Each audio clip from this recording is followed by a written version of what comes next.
Hello students, हमारा chapter number जो 18 number chapter हमारा चल रहा था व्यापारिक बैंक के उसके फंक्शन और जो भी साख जो निर्माण था वो हम लोग पढ़ रहे थे। चैप्टर हमारा लगभग कंप्लीट, पूरा चैप्टर हमारा कंप्लीट हो चुका था, जिसमें हमने व्यापारिक बैंक क्या होती है, उसके फंक्शन कार्य हमने पढ़े थे, खाते कितने प्रकार के होते हैं, खातों के प्रकार हमने पढ़े थे। फिर उसके बाद क्रेडिट क्रिएशन किस तरीके से होता है, जिसके दो मेथड आपको बता रखा है। फर्स्ट मेथड करेंसी इशूड करके, वो मेथड अपना सेंट्रल बैंक अडॉप्ट करती है, और सेकंड मेथड था उधार देकर, वो मेथड जो है व्यापारिक बैंक अडॉप्ट करती है। ठीक है, अब हम इसके क्वेश्चन आंसर स्टार्ट करते हैं। व्यापारिक बैंक का प्रमुख कार्य है। व्यापारिक बैंक क्या करती है, हमने बहुत सारे कार्य पढ़े थे, अब इनमें से हम देखते हैं कि कौन कौन सा है। जमाएं स्वीकार करना तथा ऋण प्रदान करना, बिल्कुल व्यापारिक बैंक का कार्य है जमाएं स्वीकार करना और ऋण प्रदान करना, ये मुख्य कार्य है। नोट निर्गमन ना, ये बिल्कुल भी नहीं है। नोट निर्गमन जो करेंसी इशूड है वो कौन करता है, सेंट्रल बैंक करती है, और मैंने बताया था कि मिनिमम रिजर्व सिस्टम होता है उसको फॉलो करती है। तो ये जो काम है वो सेंट्रल बैंक का है, आरबीआई का है। सरकार के बैंकर का कार्य, सरकार का मतलब सरकार का बैंक, सरकार का एडवाइजरी या सलाहकार, तो ये किसको कहा गया, आरबीआई को कहा गया, तो ये भी इसका कार्य नहीं है व्यापारिक बैंक का। बैंकों को आर्थिक सहायता, ये तो खुद ही एक व्यापारिक बैंक है, तो इसका ये भी उद्देश्य नहीं है। तो ये दो तीनों कार्य है, ये तो है सेंट्रल बैंक के, तो अपना जो है सही आंसर होगा ए। निम्न में से कौन से जमा खाते में सर्वाधिक ब्याज दर दिया जाता है। चालू खाते पर कोई ब्याज नहीं मिलता, बाकी बचा अपना बचत खाता, सेविंग अकाउंट मिलता है, कम होता है। एफडी पर सबसे ज्यादा होता है। एक आवर्ती जमा खाता, रिकरिंग डिपॉजिट अकाउंट, जिसमें एक मंथली, एक हर महीने कुछ ना कुछ पैसा जमा होता है। ठीक है, बचत के उद्देश्य से सबसे ज्यादा जो ब्याज मिलता है वो हमें स्थायी जमा खाते पर मिलेगा, एफडी अकाउंट पर। एटीएम सुविधा क्या है, एटीएम क्या है, 24 घंटे बैंक अकाउंट खुला रखना ना, ये अपना एटीएम की सुविधा नहीं है। बैंक से तत्काल ऋण, ये भी नहीं है। स्वचालित कंप्यूटरीकृत मशीन को 24 घंटे बैंकिंग सुविधा उपलब्ध करवाना, ये है अपना कार्य। कि एटीएम की सुविधा क्या है, स्वचालित कंप्यूटराइज, जो बैंक के सर्वर से कनेक्ट होती है। जैसे ही आप बैंक से एटीएम से ट्रांजेक्शन करते हो, आपके बैंक का बैलेंस जो है वो डिडक्ट हो जाता है, कम हो जाता है। तो ये इसका आंसर होगा सी। मोबाइल बैंकिंग के लिए आवश्यक होती है। मोबाइल बैंकिंग के लिए आपको स्मार्टफोन, आपको अपना बैंक अकाउंट आपका होना चाहिए, इसमें डेबिट कार्ड आपके पास होना चाहिए, उसका सीवी नंबर और वो सारे नंबर उसमें काम आते हैं। इंटरनेट आपके पास होना चाहिए। तो तीनों ही मोस्ट इंपोर्टेंट है, उपयुक्त सभी। अगर आपको मोबाइल बैंकिंग करना है तो ये तीनों आपके पास होने चाहिए। कौन सी योजना के तहत लोग अपना खाता बैंक में निःशुल्क खुलवा सकते हैं, कौन सी योजना है, तो प्रधानमंत्री जन धन योजना के अंतर्गत जो भी है वो अपना खाता जो है वो बैंक में निःशुल्क खुलवा सकते हैं। तो ये योजना अपनी चली थी, जिसमें हमने पढ़ा भी था कि कोई भी व्यक्ति अगर जन धन योजना को ऑपरेट करता है, कंटिन्यू ऑपरेट करता है, तो उसको 5,000 रुपए तक की क्रेडिट भी मिल सकती है। व्यापारिक बैंक को परिभाषित कीजिए कि व्यापारिक बैंक होती क्या है। तो व्यापारिक बैंक जो आपकी जमाओं को स्वीकार करती है, आपको ऋण प्रदान करती है, इसके अलावा बहुत सारी आपको एजेंसी सेवाएं प्रदान करती है, उसको हम व्यापारिक बैंक बोलते हैं। व्यापारिक बैंक के कोई दो कार्य, व्यापारिक बैंक के दो कार्य, जमाएं स्वीकार करना, ऋण प्रदान करना, साख निर्माण। ठीक है, तो ये बहुत सारे बैंकों के कार्य थे। इसके अलावा अन्य सेवाओं में जैसे इंटरनेट बैंकिंग, एटीएम की सुविधा, मोबाइल बैंकिंग, ठीक है, एजेंसी सेवाएं, तो ये जो है व्यापारिक बैंकों के प्रमुख कार्य। अधिविकर्षण को समझाइए। ओवरड्राफ्ट क्या होता है, तो ओवरड्राफ्ट मैंने बताया था कि आपको 4 तरीके के अकाउंट हमने पढ़े थे। करंट अकाउंट जो होता है, चालू खाता, उस पर जो उद्योगपति या व्यापारी वर्ग इस खाते को खुलाते हैं, दैनिक नगद का लेन देन इनका बहुत ज्यादा होता है, और इस पर ब्याज बिल्कुल भी नहीं मिलता। लिख रखा है न्यूनतम, लेकिन ब्याज की दर क्या होती है, 0। इस पर ब्याज नहीं अप्लाई होता। चालू खाता धारक जो होते हैं उनको बैंक सुविधा प्रदान करती है कि जो अच्छे खाता धारक है, अच्छे खाता धारक मतलब जिनकी ट्रांजेक्शन गुडविल बढ़िया है, टाइम टू टाइम अपना पैसा वापस भी करते हैं, तो उनको एक लिमिट तक क्रेडिट की सुविधा दी जाती है कि वो पैसा विड्रॉवल कर सकते हैं।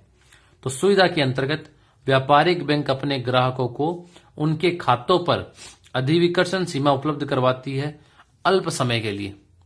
अधिविकर्षण मतलब एक लिमिट तक वो पैसा विड्रॉल कर सकते हैं। ग्राहक उस सीमा तक जमा धन से अधिक राशि निकलवा सकते हैं। यह सुविधा बैंक अपने प्रतिष्ठित साख वाले व्यावसायिक वर्ग के ग्राहक को ही उपलब्ध करवाती है। उससे नेक्स्ट, साख का निर्माण करना। तो ये तो हमें पढ़ना नहीं, हमें तो अधिविकर्षण देखना था कि अधिविकर्षण क्या है। व्यापारिक बैंक अपने बढ़िया ग्राहकों को एक लिमिट तक क्रेडिट की फैसिलिटी प्रोवाइड करवाती है, ठीक है, जिससे वे निकलवा सकते हैं। वो एक तरीके का ऋण ही है, तो वापस जमा करवाना पड़ता है, जिसे अधिविकर्षण कहते हैं।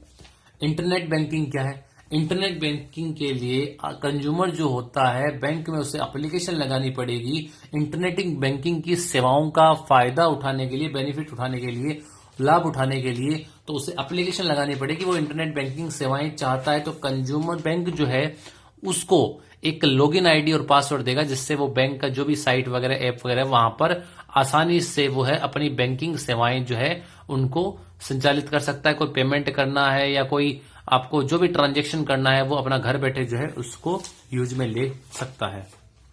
एटीएम का पूरा नाम ऑटोमेटिक टेलर मशीन। ये रहा एटीएम का पूरा नाम।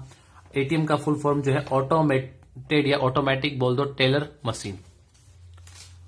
और ये जो है एटीएम क्या होता है? एटीएम जो सार्वजनिक स्थानों पर मशीनरी लगी होती है, वो जिनका बैंक सर्वर से कनेक्शन होता है। जैसे ही आप कोई ट्रांजेक्शन करते हो आपके डेबिट कार्ड से, तो आपके अकाउंट का जो भी बैलेंस एडलेस होना है, तो वो उसमें से डायरेक्ट आपका बैलेंस एडजस्ट हो जाता है। बचत खाते और चालू खाते को अंतर समझाइए। बचत खाता बचत के उद्देश्य से जो भी एक वेतनधारी जो होते हैं वो खुलवाते हैं। चालू खाता जो होता है व्यापारी वर्ग इसको खुलवाते हैं। बचत खाते पर कुछ लिमिटेशन लगी होती है कि वो एक लिमिट लगी होती है, वो 50,000 से ज्यादा विड्रॉवल या इतना रुपए डिपॉजिट नहीं कर सकते। जबकि चालू खाते पर कोई भी लिमिट नहीं होती, वो दैनिक नगद के ट्रांजैक्शन बहुत ज्यादा वो करते हैं। बचत खाते पर अधिविकर्षण ओवरड्राफ्ट की सुविधा नहीं मिलती, जबकि चालू खाते पर ओवरड्राफ्ट की सुविधा मिलती है। बचत खाते पर ब्याज मिलता है आपकी जितना भी खाते में आपकी अकाउंट में डिपॉजिट है, जबकि चालू खाते पर कोई भी ब्याज नहीं मिलता। व्यापारिक बैंक के प्रमुख कार्य लिखिए कि व्यापारिक बैंक के कौन कौन से कार्य हैं। तो व्यापारिक बैंक के बहुत सारे कार्य हैं। जमाएं स्वीकार करना, अलग अलग खाते, बचत खाता, चालू खाता, आवर्ती जमा खाता, एफडी अकाउंट, ऋण प्रदान करना, साख का निर्माण करना, बहुत सारी एजेंसी सेवाएं। एजेंसी सेवाओं मैंने बताया था चेक बुक इश्यूड करना, चेक क्लियर करना, डिमांड ड्राफ्ट बनाना, आपकी बिलों का भुगतान करना, ठीक है, बीआर डिस्काउंट करना। तो ये बहुत सारी एजेंसी सेवाएं और अन्य सेवाएं पता ही है। Internet banking, mobile banking, locker सुविधा, एटीएम, ये सारी अन्य में। मोबाइल बैंकिंग क्या है? मोबाइल बैंकिंग के लिए जो भी कंज्यूमर है उसके पास 3 चीजें आवश्यक होनी चाहिए। वो है स्मार्टफोन, इंटरनेट कनेक्शन और बैंक अकाउंट। तो जो भी प्ले स्टोर से जाकर वो अपना जो है कोई भी ट्रांजैक्शन का जो ऐप होते हैं, उन ऐप को वो अपने प्ले स्टोर से डाउनलोड करके, और जो भी उसमें अपने डेबिट कार्ड के जो भी नंबर होते हैं, अकाउंट के जो नंबर होते हैं, वो उसमें इंफॉर्मेशन पुट करके और अपनी जो है बैंकिंग ट्रांजैक्शन वो कर सकता है।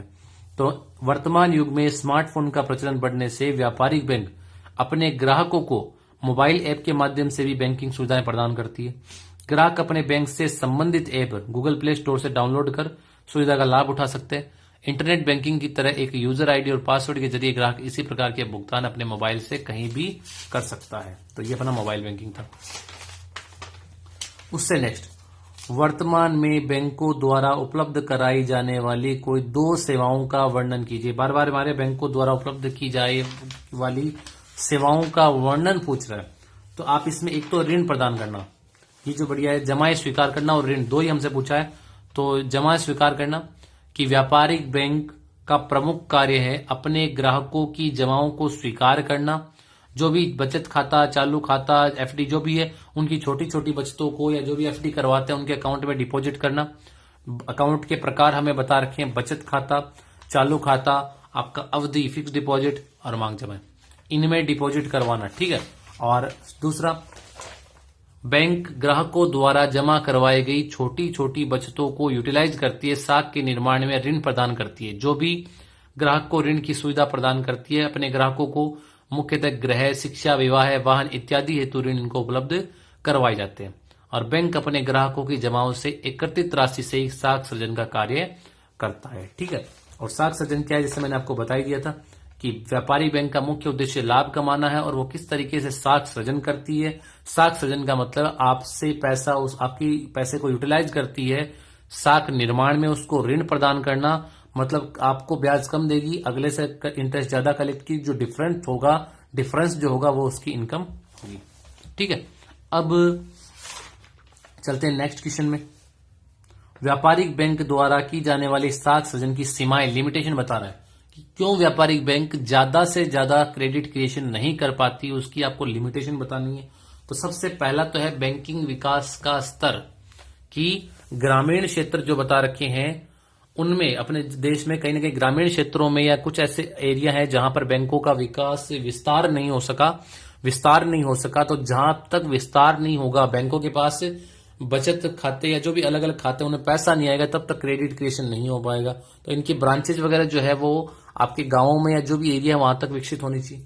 दूसरा, लोगों में बैंकिंग आदतों का विकास, कि आज भी जो है आम लोगों में बैंकिंग की आदतें, मतलब कि लोग जो हैं बैंकों से जुड़े हुए नहीं है, उनकी आदतें नहीं है बैंकों में पैसा डिपॉजिट करवाना, चेक इश्यूड, क्लियर, थोड़ा बहुत उनको जैसे मान लो शिक्षित नहीं है, ट्रस्ट भी नहीं है, तो ये लोगों को बैंकिंग आदतों से जोड़ना, जैसा कि अपने बताया था एक प्रधानमंत्री जनधन योजना आई थी जीरो बैलेंस पे, तो नरेंद्र मोदी जी ने कहीं ना कहीं योजना चलाई, क्यों चलाई, लोगों को बैंकिंग आदतों से जोड़ सकें, ताकि उनकी सेविंग जो है वो इन्वेस्टमेंट में कन्वर्ट हो सके, और इन्वेस्टमेंट होगा तो आपकी जीडीपी प्रोडक्शन वगैरह जो बढ़ेगा, डेवलपमेंट होगा। तो इसीलिए जो है लोगों को बैंकिंग आदतें डेवलप करना, ताकि वो जो है बैंक से ट्रांजेक्शन कर सके। थर्ड है व्यवसायिक व औद्योगिक विकास का स्तर, व्यवसायिक व औद्योगिक विकास का स्तर, ये भी आपके जो है साख पर निर्भर करती है कि जो देश उच्च औद्योगिक विकास को प्राप्त कर चुका है वहां बैंक लेन देन विकसित होने से साख सृजन क्षमता अधिक होती है। मतलब कि जहां पर व्यवसायिक जिस पर्टिकुलर एरिया में या शहर कस्बा गांव जो भी मान लो, वहां पर इंडस्ट्रियां ज्यादा होगी, औद्योगिक ज्यादा होंगे, विकास ज्यादा होंगे, वहां पर कहीं ना कहीं वो आपका औद्योगिक या व्यवसायिक जो है वो आपका विकास आपकी साख पर भी निर्भर करेगा, बैंक की साख पर, क्योंकि उनका करंट अकाउंट होगा और पैसा डिपॉजिट होगा, वो क्रेडिट क्रिएशन में ज्यादा से ज्यादा उसको यूटिलाइज कर सकते हैं। केंद्रीय बैंक की मौद्रिक नीति, सेंट्रल बैंक की जो भी मौद्रिक नीतियां होती है, वो मौद्रिक नीति भी आपके साख सृजन पर रोक लगा सकती है। तो वो बढ़ाने में, साख को बढ़ाने में उनकी मौद्रिक नीतियां भी बहुत इंपॉर्टेंट है। मौद्रिक नीति यहां पर जैसे मैं बता दूं, हमने एक अंदर पढ़ा था कि व्यापारिक बैंक साख का निर्माण करती है, लेकिन अपने पास जो भी प्राइमरी डिपॉजिट आती है उसका कुछ पैसा अपने रिजर्व में रखना पड़ता है, जिसे नगद कोषानुपात कहते हैं, CRR। ठीक है, तो ये नगद कोषानुपात का जो परसेंटेज है ये कौन डिसाइड करता है, ये सेंट्रल बैंक डिसाइड करता है। अगर सेंट्रल बैंक ने बोल दिया इस रेशियो को बढ़ा दो, मतलब इस रेशियो को बढ़ा दो, तो रेशियो था पहले 10%, ठीक है, इसको कर दिया 20%। अब मेरी बात सुनिएगा ध्यान से कि अगर बैंक के पास 1 लाख रुपए, तो 10,000 रुपए उन्हें अपने पास रखने पड़ेंगे, और अगर 20% कर दिया तो अब उन्हें कितने रखने पड़ेंगे, 20,000। तो सुनिएगा, जब 1 लाख थे और रेट 10% थी नगद कोषानुपात की, उस समय बैंक क्रेडिट क्रिएशन में 90,000 रुपए को यूज कर सकती थी। जैसे ही रेट को बढ़ा दिया, अब क्रेडिट क्रिएशन में मात्र 80,000 रुपए यूज कर सकती है, 10,000 रुपए कम यूज करेगी। तो इससे कहीं ना कहीं आपकी क्रेडिट क्रिएशन पर कंट्रोल लग जाता है, नियंत्रण लग जाता है। तो यही एक कारण है कि केंद्रीय बैंक की मौद्रिक नीतियां भी होती है, वो आपके साख को बढ़ाने में या उसको लिमिटेशन कहीं ना कहीं लग जाती है।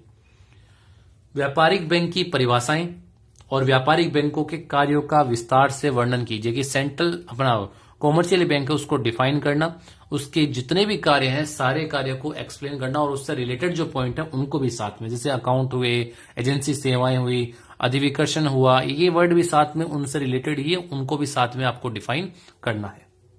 साख सृजन किसे कहते हैं? व्यापारिक बैंक द्वारा साख सृजन की जाने वाली प्रक्रिया को विस्तार से समझाइए। साख सृजन मैंने बता दिया था कि कॉमर्शियली बैंक लोगों की जमाओं को स्वीकार करती है, उस पैसे को यूटिलाइज करती है ऋण देने में, और ऋण देकर वो साख सृजन करती है। तो व्यापारिक बैंक का एक ही माध्यम है साख सृजन का, लोगों को पैसा उधार देना। व्यापारिक बैंकों द्वारा की जाने वाली साख सृजन की प्रक्रिया को विस्तार से हम समझ सकते। तो विस्तार से समझने के लिए आपको बताया था कि इसमें 2 वर्ड बता रखे हैं, प्रारंभिक जमाएं, व्युत्पन्न जमाएं। तो प्रारंभिक जमाओं को कितने मल्टीपल टाइम तक वो है उसको यूज कर सकती है क्रेडिट क्रिएशन में, तो 1/CRR इसका फॉर्मूला है कि 5 टाइम्स तक, तो उतने टाइम हम लोग इसको करेंगे। नगद कोषानुपात कि इतना आपको अपने रिजर्व में, मतलब नगद कोषानुपात वह अनुपात कहलाता है जो सेंट्रल बैंक की गाइडलाइन के अकॉर्डिंग व्यापारिक बैंकों को अपने पास एक न्यूनतम रिजर्व रखना पड़ेगा, उसे नगद कोष अनुपात हम लोग बोलते हैं, और बाकी पैसे को वो यूटिलाइज कर सकती है क्रेडिट क्रिएशन में, साख निर्माण में। तो ये जो था अपना व्यापारिक बैंक की साख निर्माण। कितने मल्टीपल टाइम तक करेगा, डिराइव डिपॉजिट क्या होगी, मतलब कि व्युत्पन्न जमाएं क्या होती है, वो सारा कुछ हमने पढ़ा था। तो ये अपना जो चैप्टर था कंप्लीट हो चुका है। नेक्स्ट क्लास में हम इससे अगला चैप्टर जो था सेंट्रल बैंक, वो हम लोग पढ़ने वाले हैं। तो ये अपना चैप्टर कंप्लीट हो चुका है। Thank you.